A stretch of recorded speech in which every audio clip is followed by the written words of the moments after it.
Hello there. So today I want to talk a little bit about these two recreations I've made here.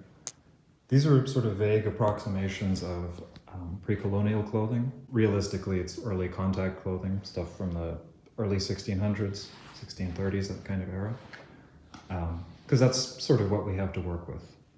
There aren't any pre-contact writers. Who would have thunk it? So recreating this period is a little bit difficult because leather doesn't preserve very well in the ground. We've got very few pieces of pre-colonial clothing. That which we do have is all either fragmentary or moccasins. There aren't any pre-contact dresses that have survived. The early writers are often also not very useful. They aren't particularly interested in describing the specifics of in their memoirs. That's not interesting. That's not interesting to them. These are mostly military men, mind you, or Jesuits.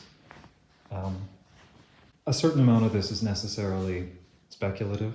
I maintain that working with leather is going to impose certain limitations on you.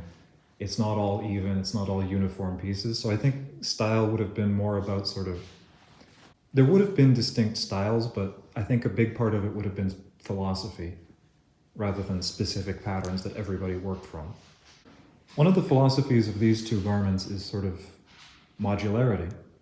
Looking at this dress here to my left, you might think it all looks very cohesive, like a single garment, but if I take this mantle off,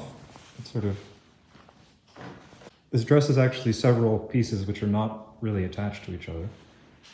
So here, this is where this piece here is a tunic, below it is a separate skirt. The sleeves are not sewn onto the tunic part. They're simply pulled over the arm and then connected to one another by a strap across the back.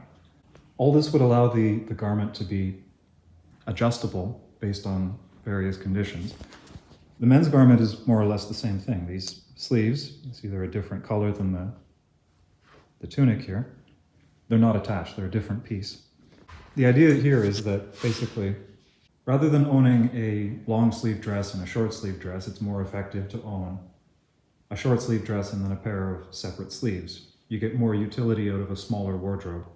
Many separate components that you can include or exclude based on the weather condition on a day-to-day basis. If it's hot out, it's sunny out, you don't need to have that mantle.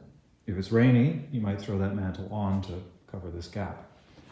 This dress itself is also modular, independent of other pieces. Let me go over to the other side here. This flap here, which hangs down across the chest, it can be folded up, and through these little holes, it can be tied to the corresponding piece, which will change the dress from having only one shoulder strap to having two shoulder straps if it's cold and you want to close some gaps.